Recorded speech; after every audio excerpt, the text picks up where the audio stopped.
sekolah unggul berkarakter Islam, di mana kami siap mencetak peserta didik yang berkarakter, cerdas, dan berprestasi, serta sesuai dengan moto kami, SD Terpadu Putra Harapan Purwokerto, Sekolah Calon Pemimpin. Sehingga kami mengimplementasikan pendidikan leadership. Langsung aja pada Bapak Ugong Dwi Ariwo, monggo dipersilahkan. Baik, terima kasih. Bismillahirrahmanirrahim. Assalamualaikum warahmatullahi wabarakatuh. Waalaikumsalam. Alhamdulillahirrahmanirrahim. Assalatu wassalamu ala asrafil anbiya'i wal mursalin wa ala alihi washabihi ajmain, amma ba'd. Pada yang terhormat pimpinan dari SD Terpadu Putra Harapan serta para kolega, ya, yang terhormat juga pembicara kedua Bapak Winasis, ini sesama takmir, sesama pengurus RT maupun gitu ya. Rekan ya. Dan nanti saya sebenarnya berharap Bapak Winasis juga share, karena beliau itu profil orang tua yang luar biasa. Ya, yang mempersiapkan putra-putrinya itu untuk kepentingan ukhrawinya itu luar biasa ya. Kemudian juga jemaah Zoom untuk webinar kali ini yang dimulakan oleh Allah Subhanahu wa taala, karena di bulan Ramadan di 10 hari terakhir menyempatkan diri untuk belajar atau paling tidak menuntut ilmu gitu ya. Terutama para orang tua gitu ya, karena jadi anak itu ada sekolahnya, kalau jadi orang tua itu nggak ada sekolahnya ya. Tapi itulah yang menjadi tantangan buat kita semua ya, karena kita punya PR ya. PR kita adalah mendidik anak-anak kita untuk bersama-sama ini dari pihak sekolah maupun dari pihak orang tua untuk bukan sekedar mendidik sebenarnya, tapi memberi model ya, pada anak-anaknya, terutama juga termasuk bagi saya. Baik, syukur kepada Allah Subhanahu wa taala kita bertemu pada hari ini, dan yang kedua, salam senantiasa tercurah pada junjungan kita Rasulullah Muhammad SAW serta keluarga, para sahabat dan para pengikutnya hingga di akhir zaman. Bapak Ibu sekalian, materi yang diberikan pada saya sebenarnya materi yang mudah untuk saya ucapkan pada orang lain, tapi sulit untuk diterapkan pada diri sendiri gitu ya. Karena saya sendiri juga sebenarnya, kalau boleh jujur, seluruh anak-anak saya itu sekolahnya di SD Terpadu Putra Harapan gitu ya. Dan guru-gurunya tahu seperti apa anak-anak saya dari yang pertama sampai yang ketiga gitu ya. Karena bersama-sama mendidik gitu ya. Dan memang berat ya menjadi orang tua. Jadi lebih mudah menjadi dosen daripada menjadi orang tua gitu ya. Tapi itulah ya, tantangan buat kita semua. Baik, mungkin materinya bisa di-share dari materi saja ya, jangan dari awal dulu.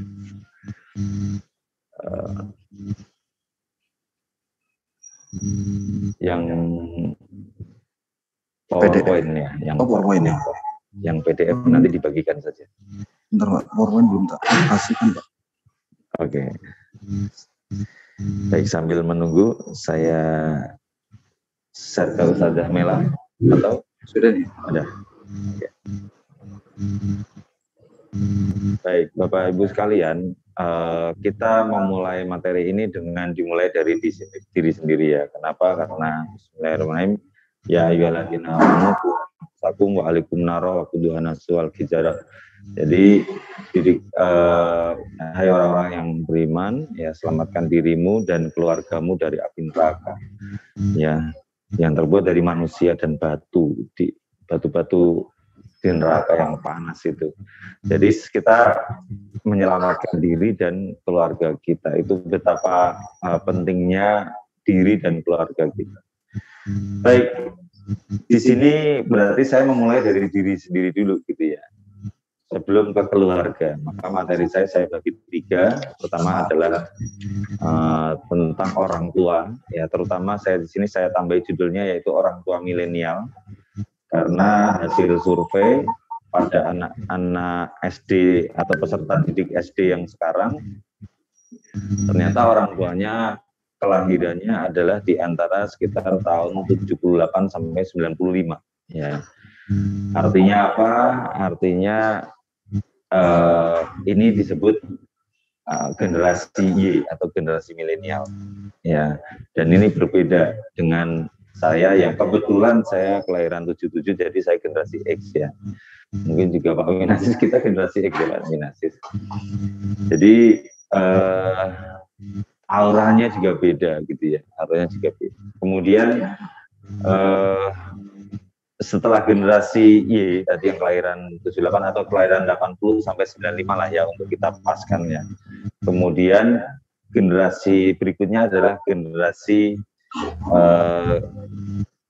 namanya generasi Z atau Zoomers gitu ya. Kelahiran 95 sampai kelahiran 2010. Kemudian generasi yang berikutnya adalah generasi Alpha, kelahiran 2010 sampai sekarang. Nah ini berarti orang tuanya generasi Y, milenial, anaknya generasi A atau Alpha, ya. Sebagian besar seperti itu. Oleh karena itu kita mengenal dulu, gitu ya, mengenal dulu. Baik, sambil menunggu materi, sudah. Di sini belum tertayang berarti ya. Oke. Baik.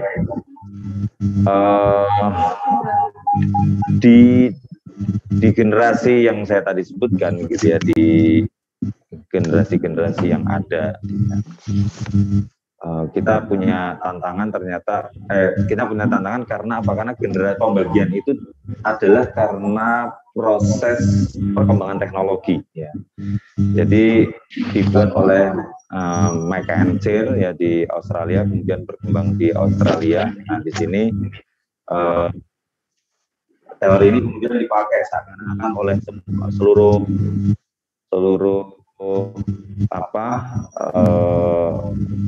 komponen ya, seluruh komponen di dunia pendidikan untuk membagi ini generasi milenial, ini generasi digital native, ini generasi alpha, zoomer, kemudian generasi alpha.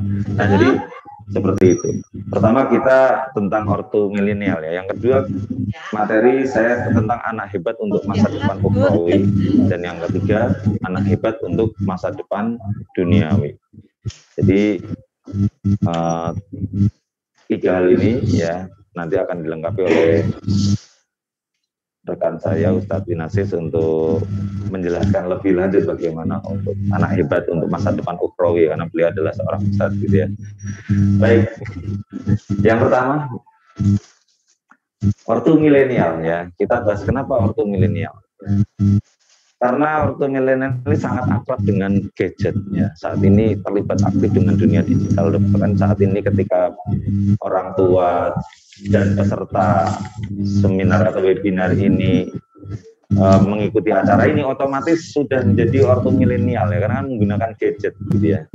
Dan makin aktif lagi ketika masa pandemi ya. Yang nggak punya HP, gimana caranya punya HP ya? Bahkan program pemerintah, program lembaga itu adalah bagaimana anak-anak punya gadget ya, karena pembelajaran selama tahun ini, tahun lebih 1,5 bulan adalah by gadgeting gitu ya. Baik, berikutnya kenapa menjadi penting gitu ya. Next. Nah di sini karena kita lihat dari jumlah, ini hasil survei ya, hasil survei. Ini Januari 2020 pun sebenarnya sudah diupdate bulan September 2020 oleh Biro Pusat Statistik, yaitu jumlah penduduk Indonesia adalah 270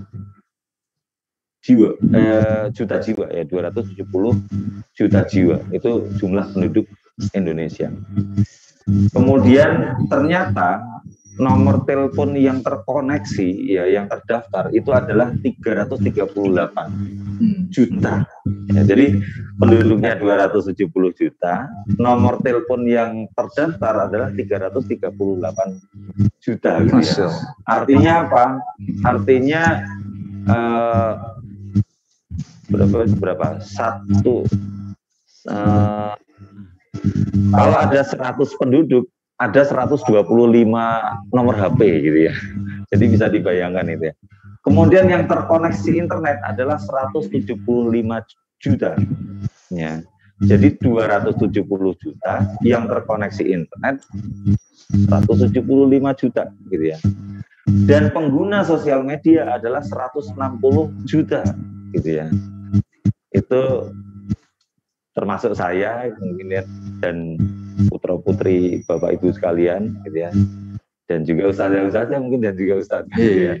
Karena kan punya sosial media. Nah ini kan nyataan gitu ya. Kenapa kok kemudian kita perlu perhatikan ya fenomena termasuk dakwah kita, syiar kita ya, karena kenyataannya seperti ini. Next ya. Nah, kalau kita lihat fenomena ini dengan 270 juta penduduk Indonesia, ternyata 175-nya adalah pemilik terkoneksi internet. Kita lihat kita ada di mana nih? Generasi X ya, ini generasi saya ini. Generasi saya itu adalah generasi namanya digital immigrant ya. Karena saya pernah mengalami tidak ada gadget, tidak ada HP, kemudian punya ya. Saya tuh punya HP setelah saya lulus S1 ya. Saya punya HP itu ketika saya kuliah profesi di Jogja di UGM itu, karena ada saya sambil kerja ada honor dari dinas kesehatan, saya belikan HP ya. Ini sebut merek boleh nggak gitu? Tapi saya mau mengatakan perkembangannya gitu. Jadi HP pertama saya itu adalah Siemens C25 ya, sama ya, sama dengan Ustaz. Jadi bentuknya hitam ada tomolanya gitu ya. Mungkin juga sebagian dari peserta webinar pernah memilikinya yang golongan-golongan saya gitu ya. Apa yang bisa dilakukan dengan HP itu tadi? SMS dan telepon. Ada juga sih kadang-kadang kita punya nada dering yang bisa dibikin ya, pakai rumus waktu itu ya. Iya, nah belum ada gamenya, karena game itu baru muncul di HP kedua saya, yaitu Nokia 3315 tahun 2003 awal, karena saya sudah kerja di UMP ya. Jadi itu mulai ada SMS, telepon dan game kan itu ya. Ada dua gamenya ular-ularan ya, namanya kayak snack apa itu ya. Nah gitu. Kemudian HP ketiga saya itu sudah ada kameranya ya, Sony Ericsson, tapi kameranya masih VGA, jadi kalau dipotret itu tambah dua gitu ya. Zaman itu 2005. HP keempat saya HP dari Cina, saya lupa gitu, tapi bisa untuk nonton TV, ada antenanya. HP kelima saya BlackBerry, ini pokoknya sebut merek aja nggak apa-apa ya. Nah kemudian kenapa BlackBerry? Karena saya pernah ikut suatu pelatihan, isinya semuanya itu BBM-an gitu ya. Nah saya nggak punya sendiri, akhirnya ya udahlah terpaksa saya punya. Gitu ya. Baru kemudian HP ke-6 saya Android. Ya. Nah sampai sekarang HP-nya tipe Android. Nah jadi HP ke-6 itu tahun 2010. HP pertama 2001. Jadi bisa dibayangkan 2001 teknologi masih SMS dan telepon, tahun 2010 semua ada di HP. Ya. Luar biasa kan. Ada waktu itu ada remote control di HP saya. Center, kalender, jam, semuanya ada di situ. Ya, jadi luar biasa perkembangan gadget ya. Dan luar biasa generasi X ini mengalami digital immigrant. Mungkin Bapak Ibu yang sekarang punya putra di SD ini adalah sebagian generasi X juga gitu ya. Digital immigrant, nggak pernah mengalami HP waktu masa kecil dan remaja, tapi ketika dewasa punya HP. Nah ini disebut medium user atau orang yang mengkonsumsi internet 1-3 jam per hari.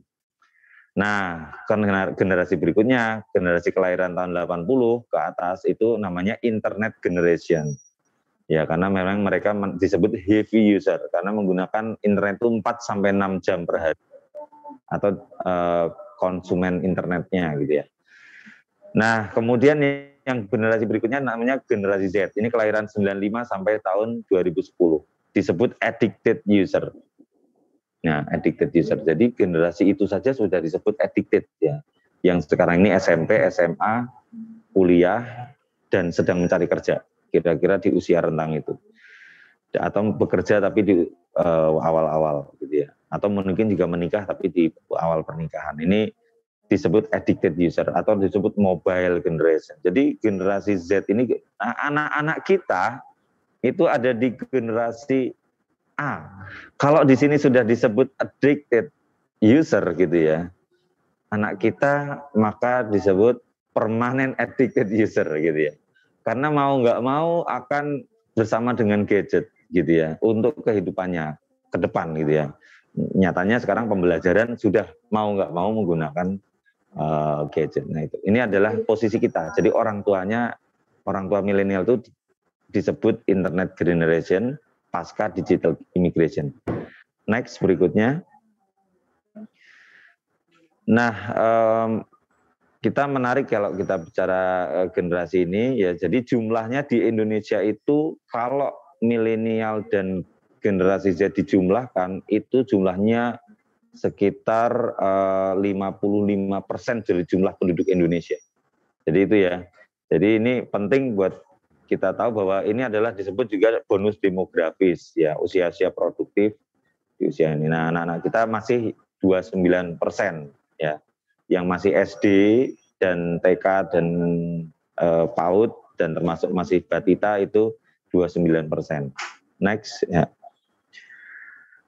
Nah, inilah orang tua generasi orang tua milenial ya. Yang pertama ciri-cirinya adalah teknologi user, yaitu paham teknologi dan toleransi terhadap anak. Beda dengan generasi X. Kalau generasi X itu masih marah-marah kalau melihat anaknya bawa HP. Ya. Tapi kalau generasi milenial anaknya bawa HP, wong orang tuanya juga memang bawa HP dan biasa gitu ya. Makanya disebut orang tua digital. Tapi menariknya orang tua di generasi milenial ini protektor dia. Jadi dia itu menempatkan diri sebagai pembela dibandingkan pendidik. Gitu ya. Jadi apa saja dibela punya anaknya. Karena apa dibela? Karena memang yang diposting anaknya harus tersenyum dan jadi akhirnya gimana caranya anaknya itu terlindungi. Nah, saking terlindunginya kadang-kadang berlebihan. Nah, mereka protektor. Nah, ortu milenial juga self-actualizer. Jadi dia juga suka posting gitu loh. Jadi anaknya suka posting, anaknya TikTok, dia juga suka TikTok gitu ya. Jadi sebagian dari yang milenial ya, itu akhirnya aktualisasi dirinya itu muncul, ditunjukkan pada orang lain gitu ya. Meskipun dan juga dalam karir maupun dalam hobi gitu ya. Kemudian yang terakhir adalah social aware. Jadi sensitif terhadap isu-isu sosial gitu ya. Jadi mudah beradaptasi dengan perubahan dan lebih dewasa terhadap informasi hoax dibandingkan kami yang generasi X gitu. Kalau kita itu sering terbawa informasi hoax gitu ya. Jadi apa saja kadang-kadang diyakini ya. Kalau generasi milenial itu malah enggak ya. Jadi orang tua milenial itu malah lebih dewasa, bisa memilah, oh ini paling hoax gitu. Oh yang ini kayaknya bisa di-share kan gitu. Nah kalau saya tuh generasi saya ke atas kadang-kadang apa aja di-share gitu. Karena kadang-kadang kita nggak ngerti hoax gitu. Nah ini juga karena minim literasi pada generasi X, sementara generasi milenial ini literasinya cukup baik waktu itu ya. Next. Nah jadi tantangan pada ortu milenial yaitu punya anak yang kids zaman now gitu ya. Gimana itu kids zaman now? Bisa next ya. Ini contohnya ya. Next ya. Nah ini ya, ini kids zaman now gitu ya. Jadi anak-anak bawa motor kan usia sekecil ya. Dulu juga kita bawa motor tapi nggak ini.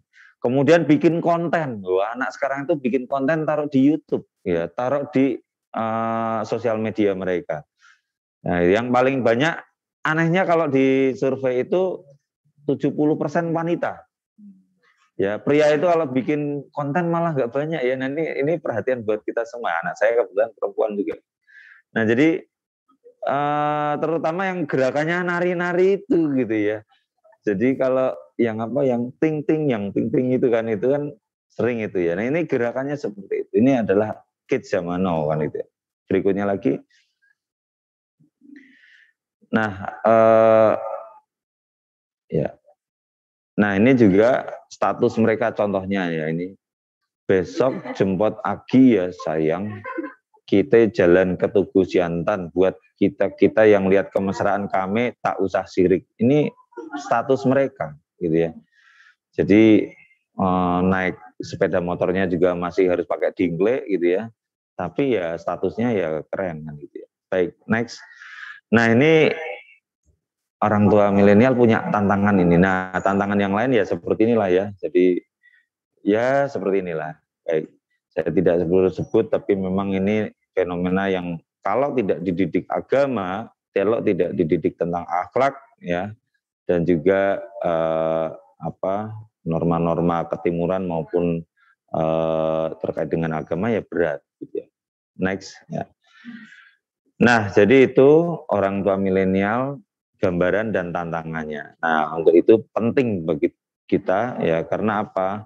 Dari hadis yang diriwayatkan oleh Imam Muslim, Rasulullah SAW bersabda, apabila manusia itu meninggal dunia, maka terputuslah segala amalnya kecuali 3, yaitu sedekah jariah, ilmu yang bermanfaat, dan doa anak soleh ya, doa anak soleh ya, yang didoakan baginya. Nah, berarti sebenarnya ada PR nih orang tua milenial dengan tantangan yang seperti itu, tapi mendidik anak soleh ya. Anak soleh itu bukan anaknya Pak Soleh ya, tapi anak soleh. Next ya. Nah, kita punya PR yang seperti ini karena ini urusannya penting gitu ya. Karena apa? Kita harus menciptakan namanya generasi robbani ya, generasi yang berketuhanan gitu ya. Dan ini berketuhanan sesuai dengan Pancasila ya, berketuhanan yang Maha Esa ya, bukan yang lain. Jadi ini penting ya, karena generasi robbani ini terlahir dari orang tua yang Qur'ani gitu ya. Qur'ani itu saya tidak ngomong generasi orang tua yang Qur'an, karena Qur'ani itu ya dekat paling tidak dengan Al-Qur'an, ya dekat itu berarti ya sering membaca Al-Qur'an, orang anaknya melihat kan gitu ya. Orang tua yang mengajari. Nah ini berarti orang tua yang Quran ini akan menghasilkan generasi yang robbani. Dan juga pendidikan formal maupun pendidikan informal yang islami. Jadi generasi robbani itu satu, dia punya orang tua yang Qurani, dua, pendidikan formal dan informalnya yang islami. Nah ini penting untuk kita tekankan karena jarang generasi robbani muncul dari orang tua yang premani kan gitu ya, dan pendidikan formal yang liberal. Jadi formal informal yang liberal yang apa saja dipelajari gitu ya, dan ini penting ya buat kita memahami. Next.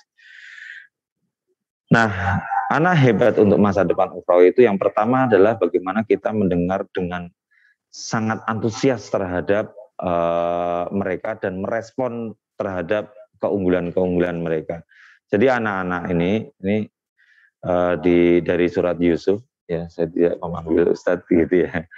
Surat Yusuf ayat 4 disebutkan ketika Yusuf berkata kepada ayahnya, wahai ayahku, sesungguhnya aku bermimpi melihat 11 bintang, matahari dan bulan, kulihat semuanya sujud kepadaku. Ya, itu diceritakan kepada ayahandanya, dan bagaimana diskusi ya ayah dengan anak harus dibangun sejak kecil ya.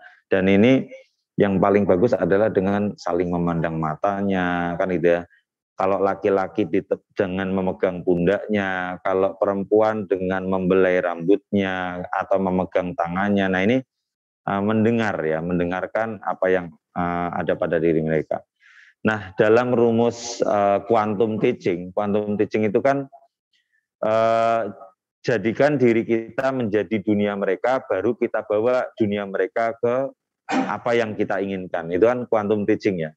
Jadi kita di zaman sekarang ya, termasuk dalam konteks quantum teaching ya, kita harus menjadi bagian dari seperti mereka atau dunia mereka untuk kemudian mengarahkan mereka ke arah apa yang kita inginkan ya. Kalau dalam bahasa yang lain itu namanya passing leading ya. Setelah kita passing ya, dekat dengan mereka, kemudian baru kita leading, arahkan mereka kan gitu ya. Yang kedua, terus-menerus menanamkan tauhid, ibadah, dan adab kepada anak. Nah, ini juga bagaimana, jadi saya kadang-kadang tidak setuju dengan istilah takut kepada Allah gitu ya. Karena istilah takut ini ternyata, takut itu kan bagian dari emosi ya. Jadi takut ini ternyata identik dengan galak gitu ya. Kemudian identik dengan jahat ya, dan seterusnya. Nah maka kalau mengarahkan anak lebih baik kita mengatakan ayo kita berterima kasih kepada Allah. bukan takut kepada Allah. Jadi ketika takut kepada setan, takut kepada ini, nah kemudian takut kepada Allah itu kadang-kadang anak menempatkan kata takut juga ini. Tapi kalau misalnya gini, kita menanamkan adab nanti dihukum Allah, kemudian nanti harus takut pada Allah. Itu anak-anak itu kadang-kadang takut kepada Allah itu kayak takut kepada kita, takut kepada orang lain. Jadi kita ngajak anak, ayo berterima kasih kepada Allah gitu ya. Karena apa? Karena sudah dikasih nikmat. Nah ini menanamkan tauhid, ibadah, adab yang baik kepada anak. Yang ketiga adalah mendoakan anak-anak ya. Jadi mendoakan anak-anak. Jadi di setiap pasca sholat kita kan gitu ya, atau setiap waktu kita ada kesempatan untuk berdoa, apalagi di bulan Ramadan, ini adalah bagaimana kita mendoakan agar anak-anak kita itu selalu dikuatkan iman Islamnya kan gitu ya, dan terus. Kemudian yang keempat, terus memastikan bahwa mereka itu ada di memastikan tauhid mereka itu ada gitu ya, dan ditunjukkan sampai mereka dewasa, kalau perlu sampai ketika mereka berkeluarga dan berketurunan ya, sehingga kita itu punya nasab sebagai orang tua nanti itu ke depan betul-betul menjadi keluarga yang disebutkan dalam surat At-Tahrim. Jadi itu ya untuk anak-anak hebat masa depan Uroi. Berikutnya next. Nah, Bapak Ibu sekalian, sehingga anak-anak kita itu muncul sebagai anak-anak yang berkarakter gitu ya. Jadi gini, kenapa kok kita bisa melihat ada anak-anak yang mampu mengatakan tidak pada hal-hal yang buruk atau ajakan buruk dari teman-temannya dan tidak mampu mengatakan tidak. Ini adalah karena karakter sebenarnya. Jadi ketika, mohon maaf ini anak laki-laki ada tawaran untuk merokok, kemudian kalau diomongin kalau kamu nggak merokok lah cemen ya kayak cewek gitu ya. Nah seperti itu mampu nggak anak laki-laki itu untuk menahan godaan dan juga mengatakan tidak. Nah kalau iya maka itu berarti sudah terbentuk karakter robaninya. Jadi itu. Tapi kalau demi mengorbankan menyenangkan teman-teman saya kemudian dia ikut merokok, berarti ada masalah dengan anak-anak kita terkait dengan karakter gitu ya. Dan godaan semakin kesini itu makin banyak. Godaan nongkrong, yuk nongkrong padahal sedang ujian ya, atau besoknya ulangan. Yuk minum-minuman gitu. Itu kalau udah remaja itu, saya itu kan gini, di siswa SMP memang surveinya majemuk ya, heterogen. Ternyata mereka di siswa SMP itu pada SMP saya tidak sebutkan segmennya gitu ya, itu 70% pernah mengicipi minuman keras gitu ya, padahal anak siswa laki-laki ya, dan menariknya pada siswa perempuan 35%. Nah ini SMP gitu ya, di era sekarang gitu ya, kita nggak ngerti nanti kayak apa. Kenapa itu terjadi? Sebenarnya karena diajak oleh teman-temannya. Dan ini kemampuan menolak ini yang penting sebenarnya. Nah ini karakter yang harus dibentuk gitu ya. Dan itu siap untuk tidak disukai oleh teman-teman. Ya, contoh yang paling sederhana saja. Ini sederhana saja. Ini kan pernah kuliah yang ada di ruangan ini. Juga mungkin Bapak Ibu sekolah pernah SMA juga. Ya sekarang sedang ujian. Kemudian pengawasnya keluar. Ya. Kemudian yang terjadi apa kira-kira? Ya kan? Mesti anak sing jejek kursi ngarepe kan gitu ya, ana sing ngundang-undang kancane, ada yang kan gitu ya. Iya, nomor 5 gitu ya, gitu ya. Kan gitu kan.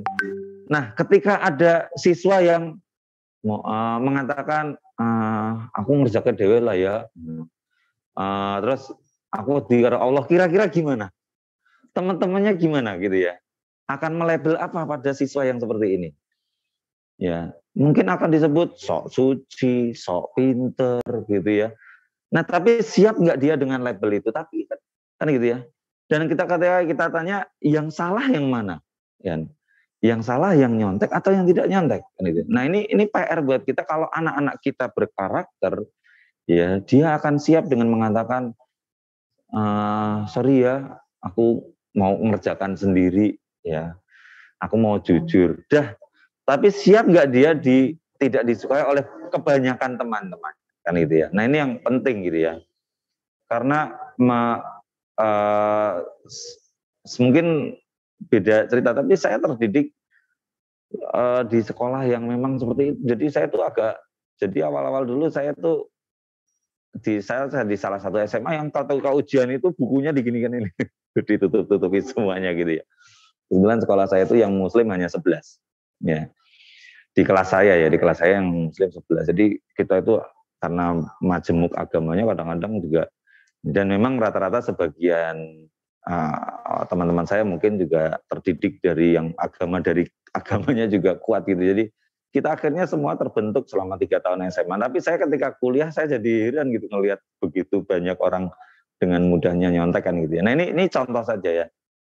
Jadi karena karakter memang dibentuk. Nah makanya sekolah ya itu juga termasuk harus kita perhitungkan ya, di mana kita sekolah dan menyekolahkan anak ternyata mempengaruhi kan itu.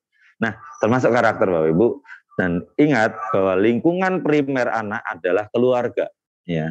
Lingkungan primer adalah keluarga. Jadi tanggung jawab Bapak Ibu dulu ya sebagai orang tua, baru lingkungan sekundernya adalah sekolah ya. Sekolah itu unsurnya nggak cuma guru ya, nggak hanya ustadz dan ustadzah, tapi juga teman-temannya gitu ya.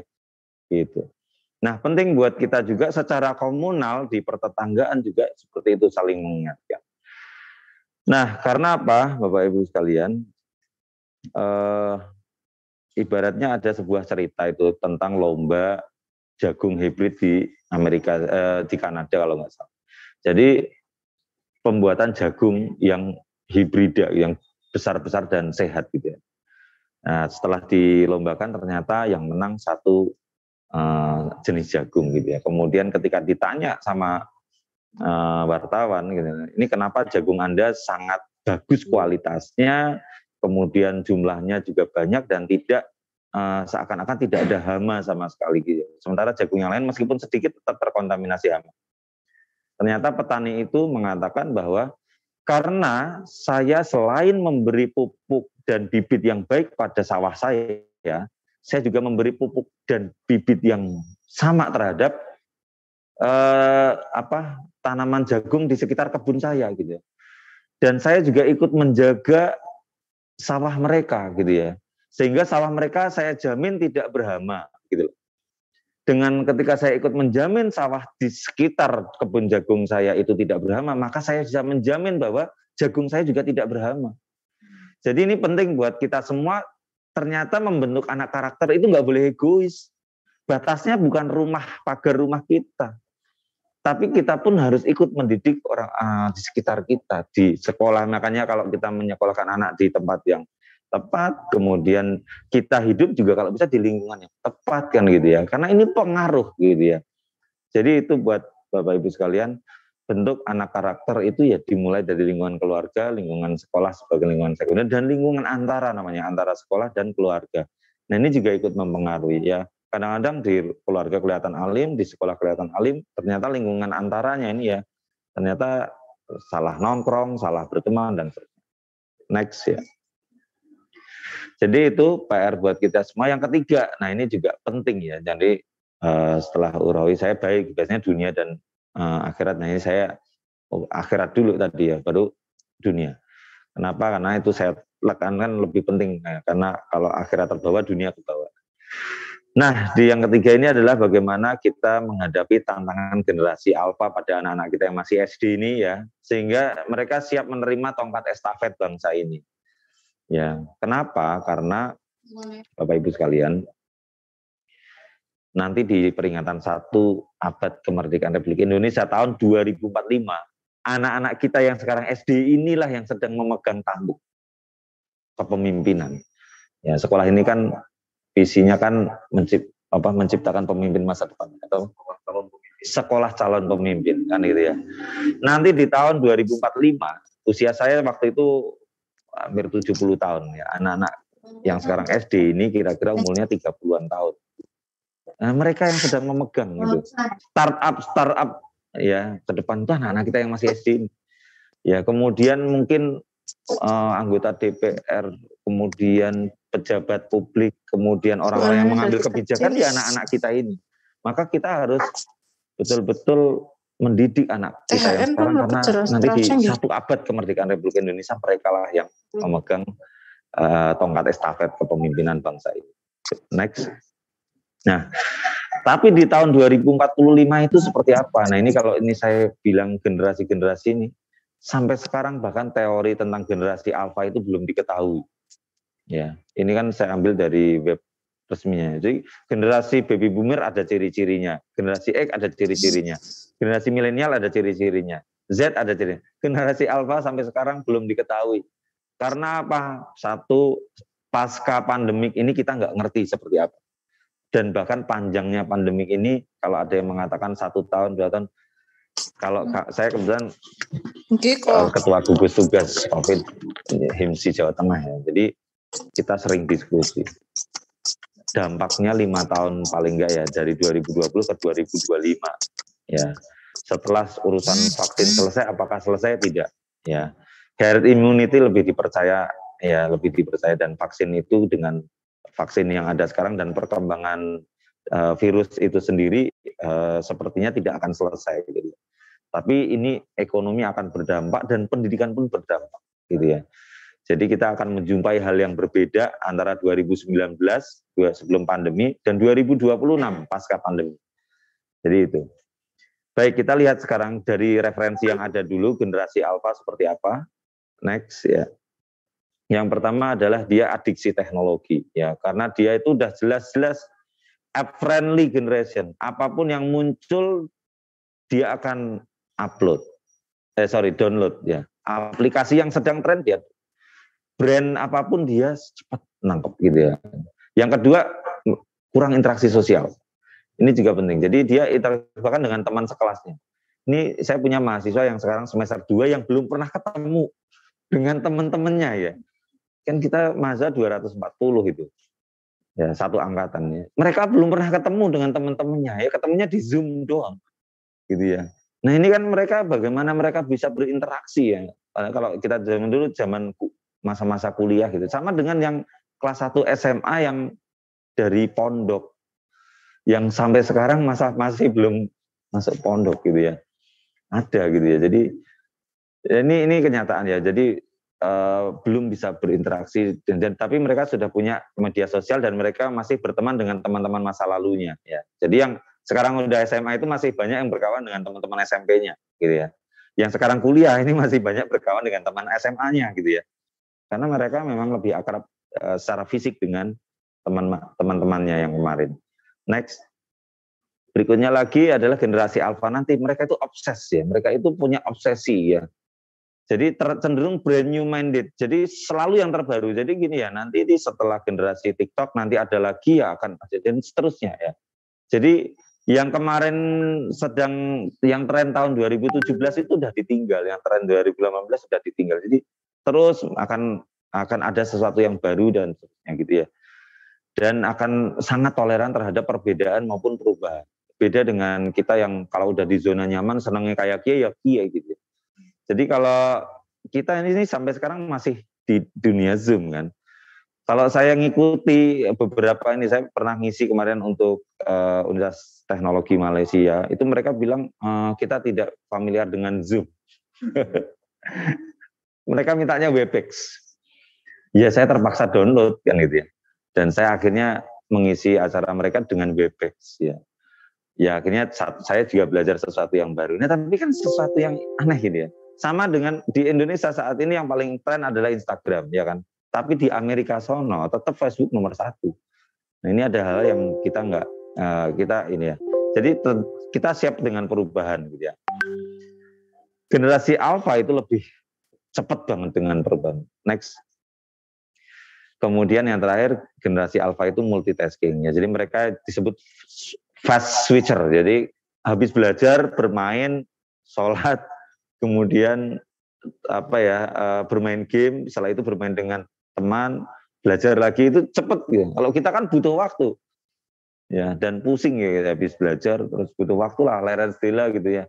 Gitu. Nah ini itu yang saya dapatkan tentang generasi alfa. Tapi bisa jadi ini salah karena kenyataannya teori generasi alfa yaitu kelahiran 2010 sampai sekarang yang sekarang SD kelas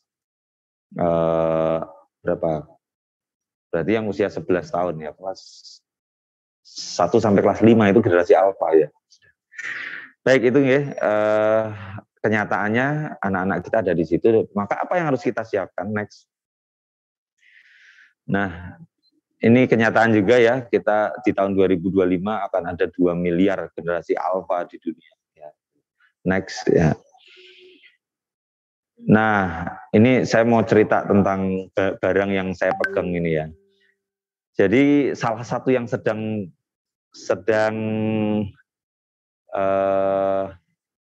yang sedang in sekarang adalah namanya revolusi industri 4.0.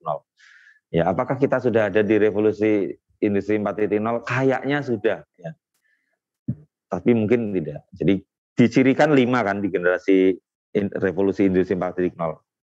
Pertama adalah nomor 1 yang disebut bukan komputer sebenarnya, tapi namanya mobil elektrik. Yang kedua baru artificial intelligence, kecerdasan buatan, Internet of Things, ya, dan big data, penggunaan big data, ya, kemudian automation.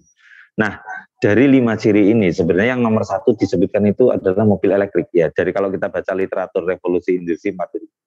Nah, kita bicara di Indonesia apakah mobil listrik sudah? Nah, ini saya ceritanya gini, saya tahun 2019 atau 2018, tahun 2019, saya tahun baru ada di Beijing, ya, dan sampai di sana saya memang menjumpai tidak ada satu sepeda motor pun yang pakai bensin, semuanya pakai listrik. Dan yang namanya colokan listrik itu di tempat parkir, di depan hotel, di depan rumah makan itu ada semua, gitu ya. Jadi itu. Nah, saya pikir itu ya, tahun 2019 saya bersama Pak Rektor UMP berdua ke Sarawak ya. Waktu itu belum rektor ya, masih wakil rektor. Itu kemudian di sana ternyata sudah ada benda ini namanya Charge EV ya. Itu di depan hotel kita ada satu. Kemudian ini kita jalan-jalan sekitar 200 meter ke depan mall ada lagi gitu ya. Oh ternyata saya baru tahu kalau di Sarawak itu kan bukan ibu kota Malaysia, tapi itu mobil listrik udah kemana-mana, gitu ya. Nah kita harus evaluasi, kayaknya kita masih agak ketinggalan gitu ya. Nah ini kenyataan, ini benda ini, wah tolak ukur sama dengan ketika teman saya mengatakan tahun 2008 di Korea sudah menggunakan 4G ya, kita masih tahun 2019. Nah ini 2015 waktu itu. Nah ini tantangan buat kita ya. Artificial intelligence itu sebenarnya sudah kita gunakan setiap hari ya. Contohnya adalah ya, saya mau ngapain? Anda bisa ambil kelas dansa. Ya. Oke. Saya ingin makan apa? Aku sudah kenyang. Tapi saya lapar.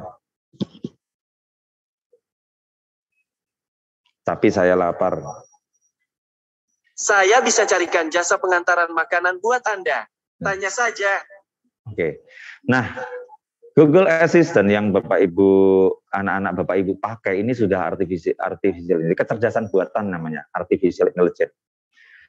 Kemudian ketika kita GPS, kita mau nyari alamat mana, udah ditunjukkan lengkap, belok kanan, belok kiri, sampai ketika di mana Anda sudah sampai di tujuan. Itu adalah kecerdasan buatan. Jadi Bapak Ibu kita sudah ada di era ini. Kan? Sekarang kita lapar tinggal pesan di gadget. Kita mau beli sesuatu tinggal pesan di gadget. Kita mau kemana tinggal pesan di gadget. Jadi kita sudah di era itu. Ya. Nah anak-anak kita ini yang penting ya.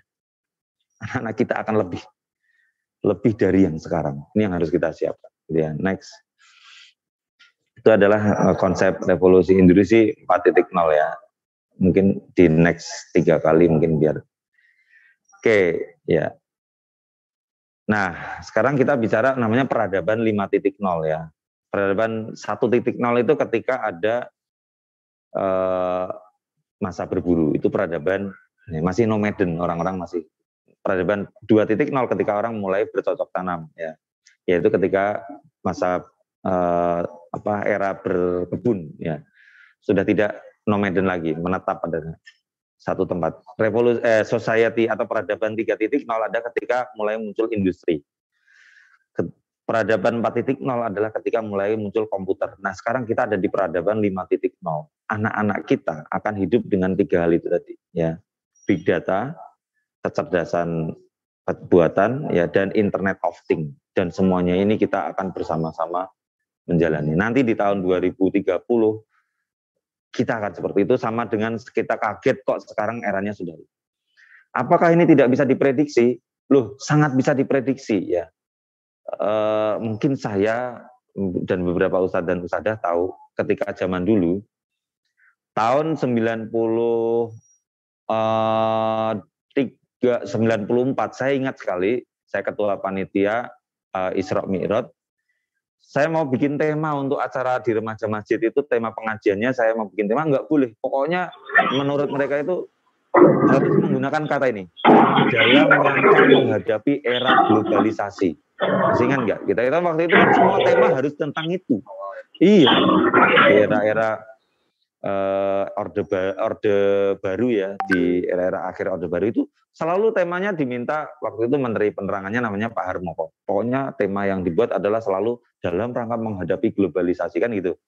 Saya itu sebenarnya waktu itu nggak ngerti, emang globalisasi itu apa toh gitu, kok jangan ditakuti gitu ya. Tapi ternyata sekarang kita sedang menghadapinya, ya. 25 tahun, bahkan 30 tahun sejak Pak Harmoko mengatakan itu, sekarang kita sedang menghadapinya. Nah, artinya apa? Kita harus bisa memprediksi juga, ya, 30 tahun ke depan atau 20 tahun ke depan anak kita itu mau disiapkan seperti apa, kan gitu ya. Nah, ini yang juga penting, ya, karena ini urusan dunia, tapi penting agar kita itu tidak kalah oleh negara lain, dan kita akan terus dijajah seperti ini, dan mungkin lebih parah daripada sekarang. Next.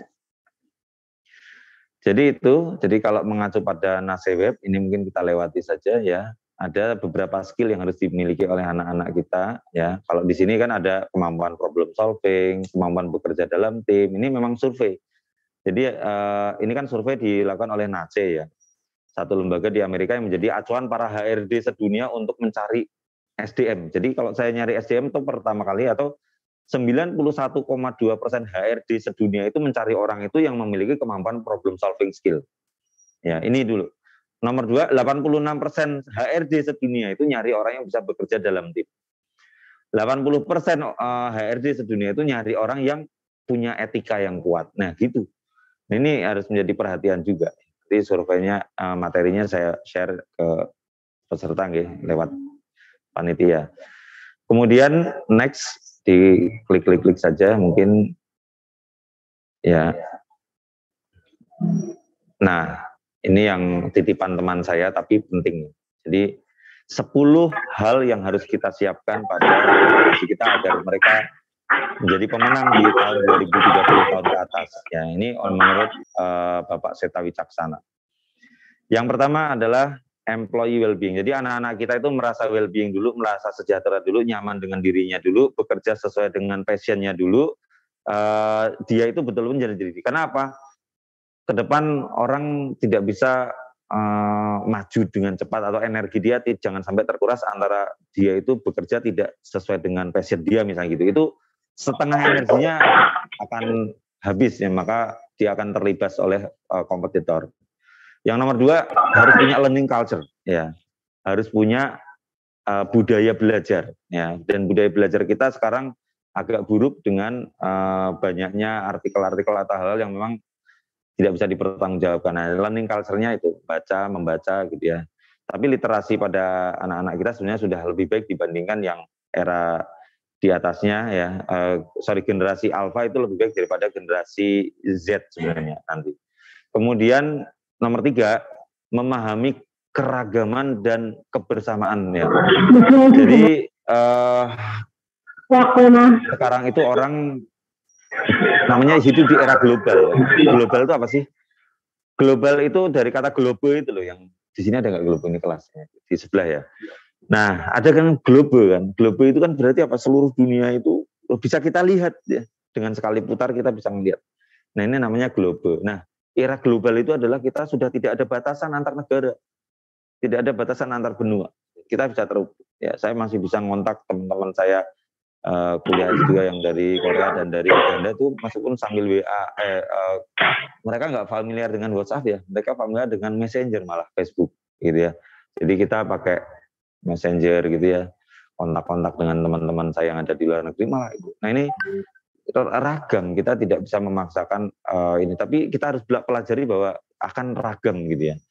Kemudian yang keempat, kecerdasan buatan harus dibiasakan untuk belajar coding misalnya ya. Harus dibiasakan dengan kemampuan internet misalnya gitu. Kemudian yang kelima adalah skill ya.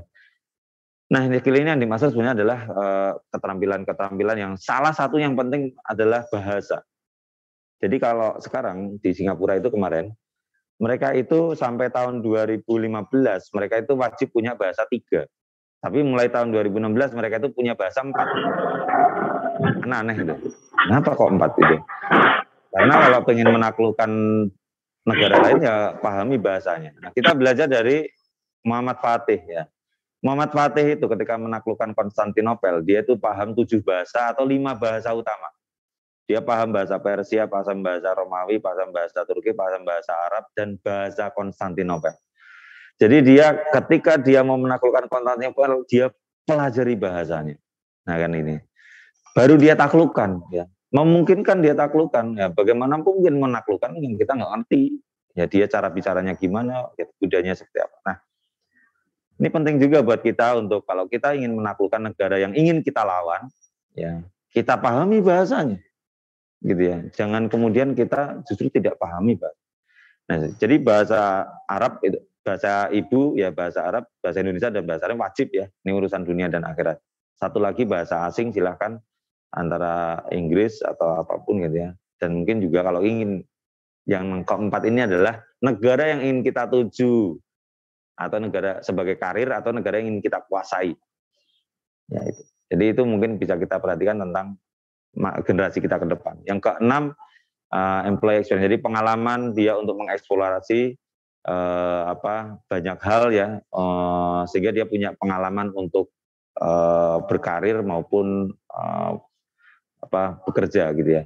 Kemudian yang ketujuh, digital transformation. Jadi harus membiasakan dengan apapun yang terjadi dengan perubahan pada dunia digital ya. Itu yang ketujuh. Yang kedelapan, virtual tools ya. Jadi kita harus sering harus punya alat-alat untuk virtual ya. Saya dalam beberapa kali wawancara saya sudah menggunakan video call di WhatsApp ya untuk proses rekrutmen. Jadi saya akan mengatakan harap Anda menyiapkan diri pukul 10.00 sampai 10.15, cari sinyal yang penuh, gunakan pakaian yang resmi, kemudian jarak antara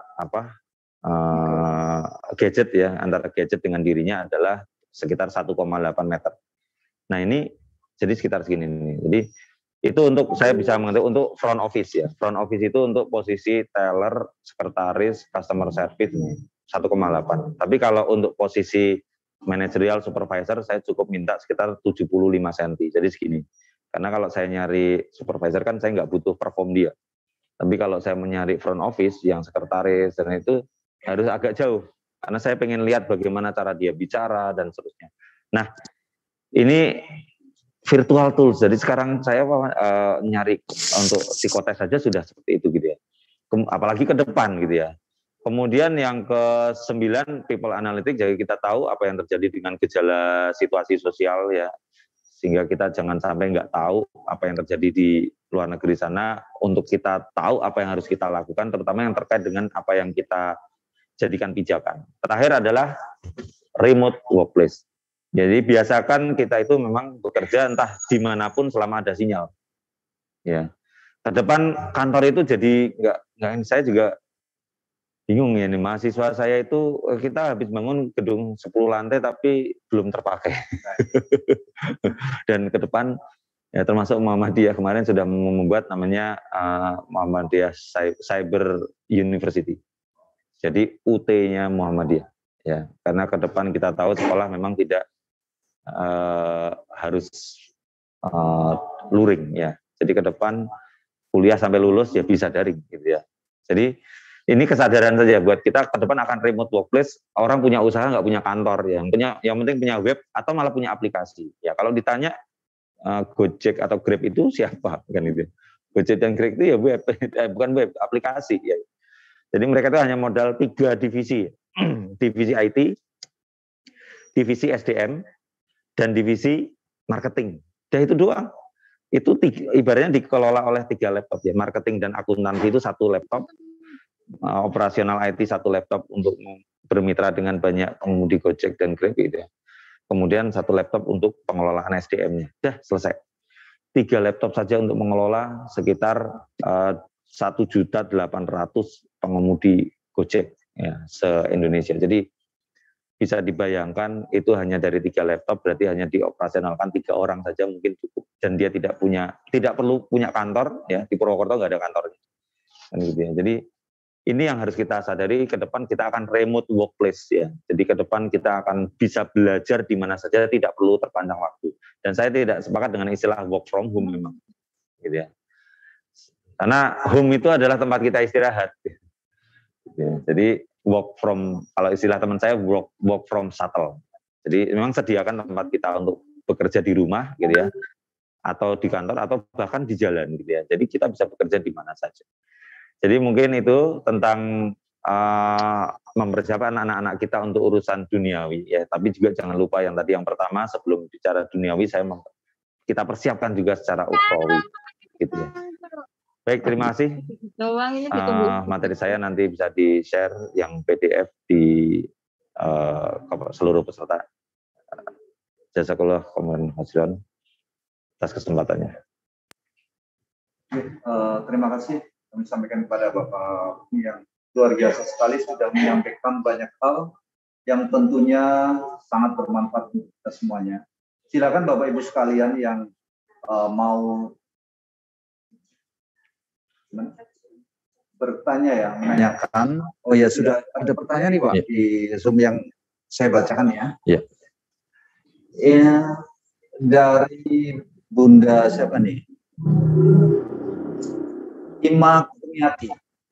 Assalamualaikum Ustaz, izin bertanya, bagaimana cara ampuh meningkatkan kecerdasan anak di era 5.0 yang mudah diterapkan orang tua pada usia 11 sampai 14 tahunan? Terima kasih dari Bunda Ahi Zalum.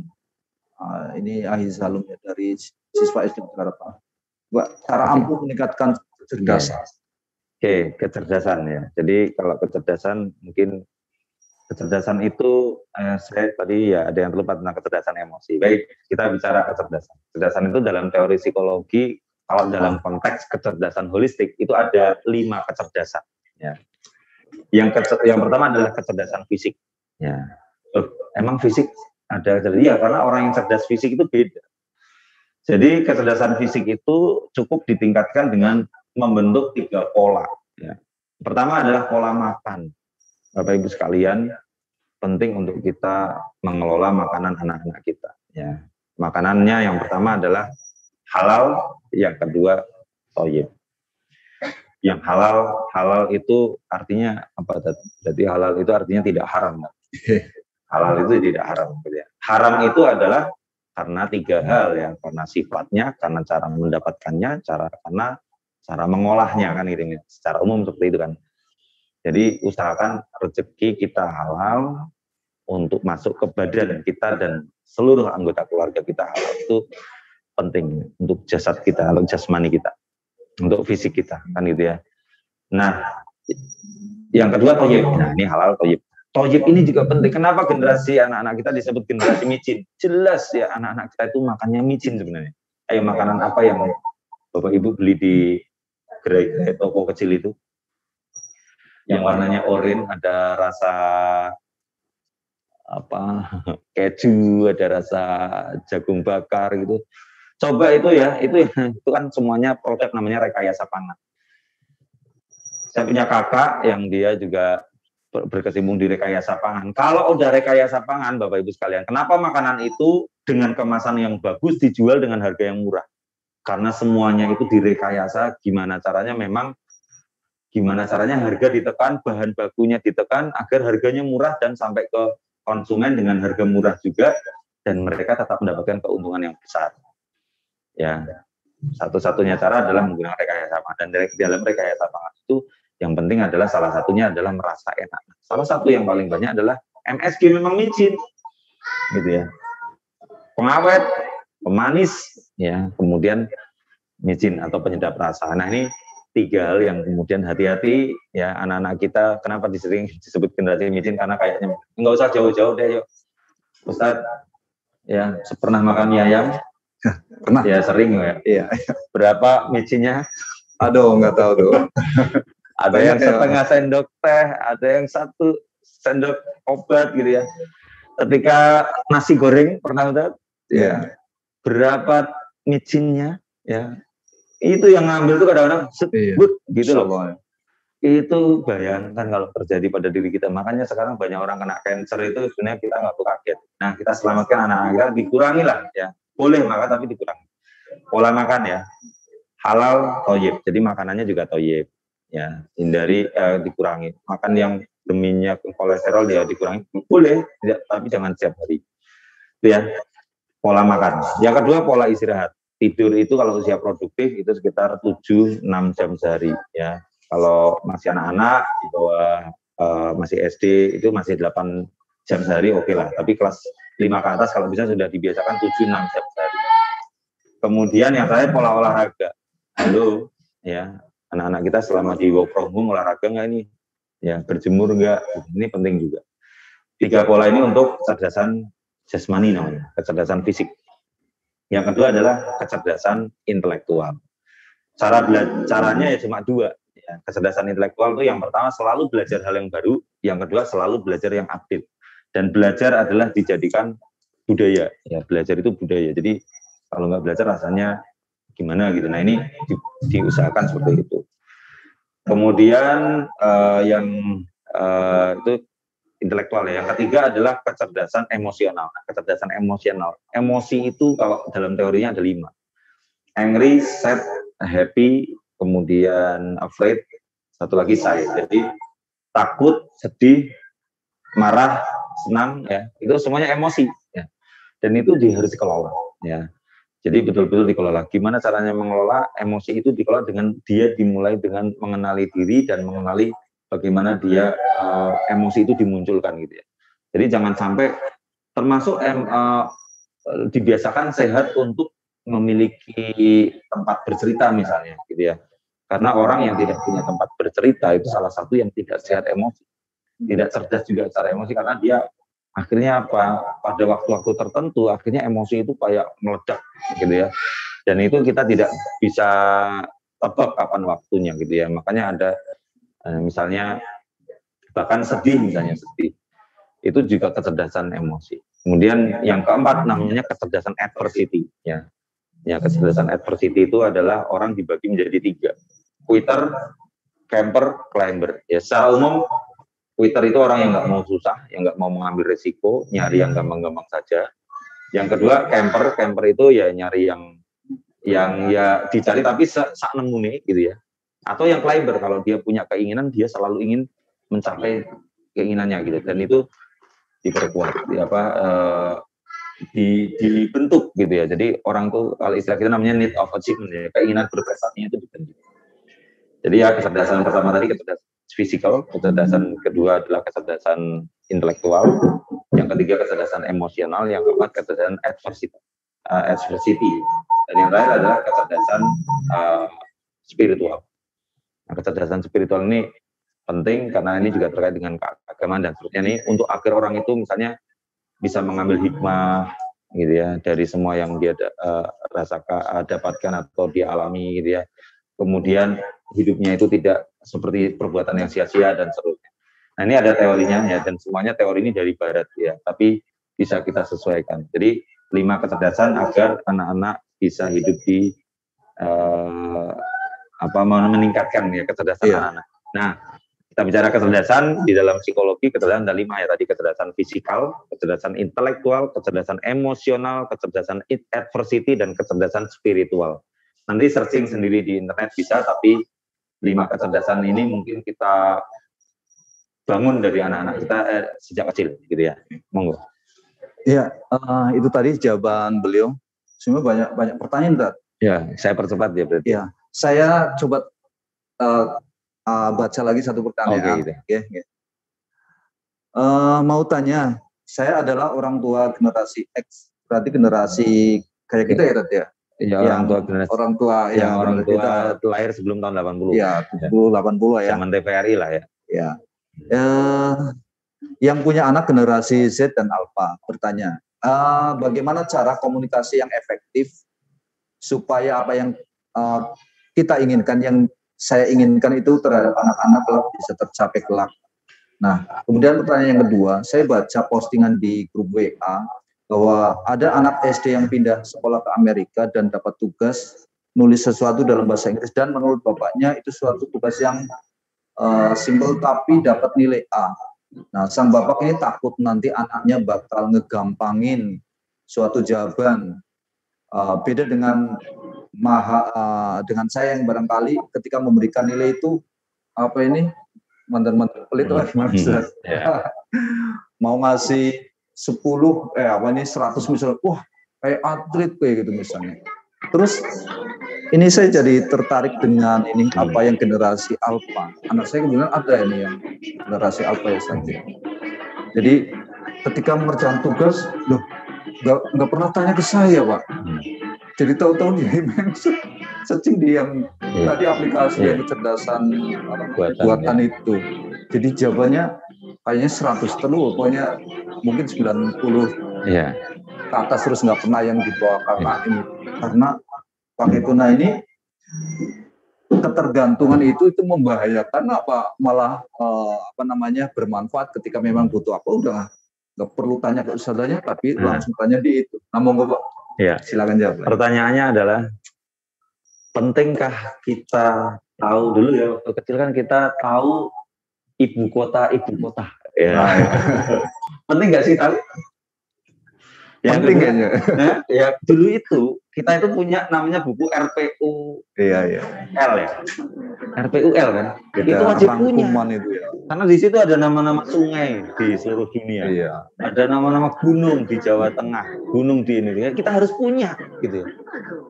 Sekarang ngapain anak harus punya? Jadi kalau ada pertanyaan saya tanyakan sama anak saya. Ayo, ibu kota dari Vietnam apa? Iya. Ya dia search lu, enggak kamu apa lu? Ngapain ngapal? Nah iya, makanya itu ya. Di internet ada gitu. Jadi anak-anak itu kadang-kadang nggak ngerti juga loh. Menghafalkan itu penting loh. Nanti kan kamu suatu saat ditanyain gitu ya. Loh, ngapain kita? Kan waktu ditanyain kita bisa buka HP gitu ya. Iya. Jadi memang kita generasi X nggak bisa ngerti karena kita generasi RPUL gitu ya. Harus belajar deh. Harus ngapalin ibu kota Peru adalah 5, ibu kota Denmark, Copenhagen, ya Allah. Zaman itu kita harus menghafal itu. Bahkan saya masih ingat namanya butir-butir Pancasila. Iya, ada yang pernah ngalami penataran P4 halo di ruangan ini? Saya Pak. Butir-butir Pancasila, sila pertama ada berapa butir? Saya masih ingat, sila pertama itu butirnya ada 4.